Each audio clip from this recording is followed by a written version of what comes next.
സ്ത്രീധന പീഡനത്തെ തുടർന്ന് കൊല്ലം സ്വദേശിനിയായ വിസ്മയ ജീവനൊടുക്കിയ കേസിൽ സുപ്രീം കോടതിയെ സമീപിച്ച പ്രതി കിരൺകുമാർ.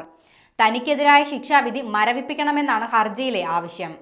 10 വർഷം ശിക്ഷ വിധിച്ച വിചാരണ കോടതി വിധിക്കെതിരെ കിരൺ ഹൈക്കോടതിയെ സമീപിച്ചിരുന്നു.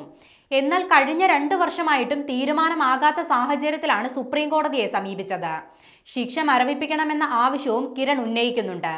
തനിക്കെതിരെ ആത്മഹത്യാ പ്രേരണ കുറ്റം നിലനിൽക്കുന്നില്ലെന്നും വിസ്മയുടെ ആത്മഹത്യയുമായി തന്നെ നേരിട്ട് ബന്ധിപ്പിക്കാൻ തെളിവില്ലെന്നും കിരൺകുമാർ ഹർജിയിൽ പറയുന്നു. പ്രതിയുടെ ഇടപെടൽ കൊണ്ടാണ് ആത്മഹത്യയെന്ന് തെളിയിക്കാനായിട്ടില്ല. മാധ്യമ വിചാരണയുടെ ഇരയാണ് താനെന്നും കിരൺകുമാർ പറയുന്നു.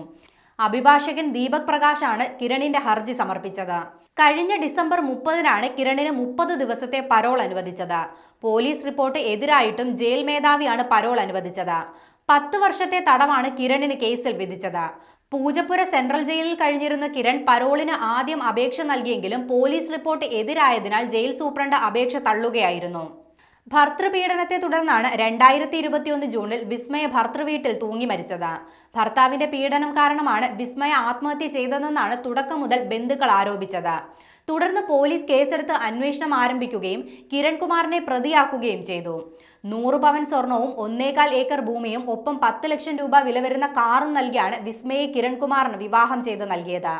എന്നാൽ വിവാഹം കഴിഞ്ഞതോടെ കൂടുതൽ സ്ത്രീധന തുക ആവശ്യപ്പെട്ട് കിരൺ വിസ്മയെ നിരന്തരം പീഡിപ്പിക്കുകയായിരുന്നു.